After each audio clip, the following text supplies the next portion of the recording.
Bienvenue. Aujourd'hui, on se penche sur un événement marquant, le colloque du Caire de 1974, sous l'égide de l'UNESCO. Oui, bonjour.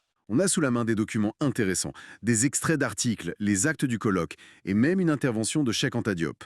L'idée, c'est de décortiquer un peu ce qui s'est dit et décider là-bas sur l'origine des Égyptiens. Exactement. Il faut se remettre dans le contexte. L'UNESCO préparait son histoire générale de l'Afrique. Et là, grosse question.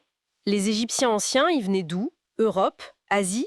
Ou Afrique noire, Et c'était pas une discussion de salon, hein. Il fallait trancher scientifiquement. c'est ça. Et ce qui ressort, c'est cette dynamique un peu particulière.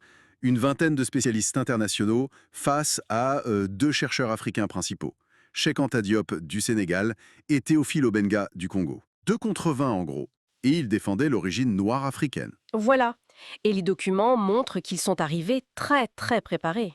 Alors justement, parlons de leurs arguments. Diop, d'après ce qu'on lit, il commence fort avec l'épreuve physique, non? Tout à fait.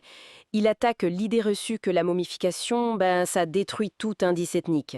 Il raconte avoir fait analyser des bouts de peau de momie. Au microscope. Oui, et les résultats, d'après lui, montraient des taux de mélanine super élevés, comparables aux populations noires actuelles, donc incompatibles avec une origine blanche.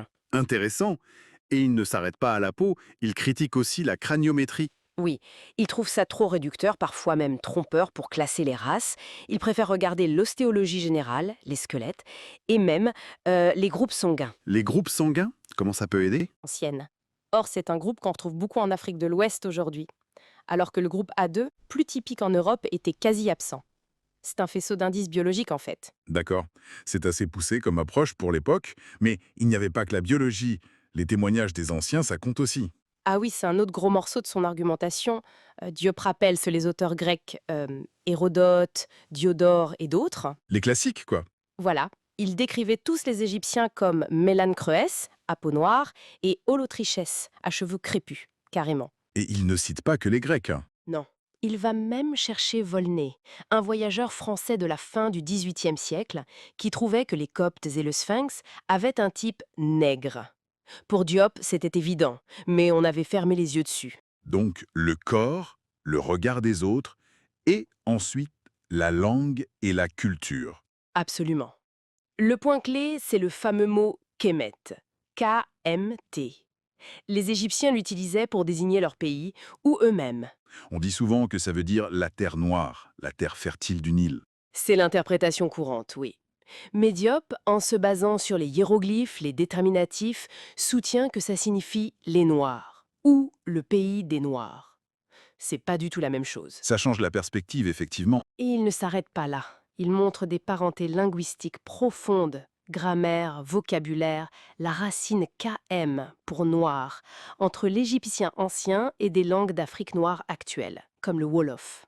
Il parle aussi d'unité culturelle, totémisme, matriarcat, cosmogonie. Et en parallèle, il critique l'égyptologie elle-même. Oui, il l'accuse, dans les textes qu'on a, d'avoir un peu tordu les faits, surtout après le déchiffrement des hiéroglyphes, en pleine période coloniale. Il donne des exemples. Il cite Champollion Figeac, le frère du célèbre déchiffreur, qui aurait dit que l'origine noire de l'Égypte était inadmissible. Pour Diop, c'était une résistance idéologique, presque psychologique. D'accord. Alors, face à tout ça, comment ça s'est passé au colloque? Quelle a été la conclusion officielle d'après les actes? Eh bien, le rapport final de l'UNESCO, tel qu'on peut le lire, est assez révélateur. Il parle d'un réel déséquilibre dans les débats, En faveur de qui? en faveur de Diop et Obenga, justement, à cause de leur très minutieuse préparation.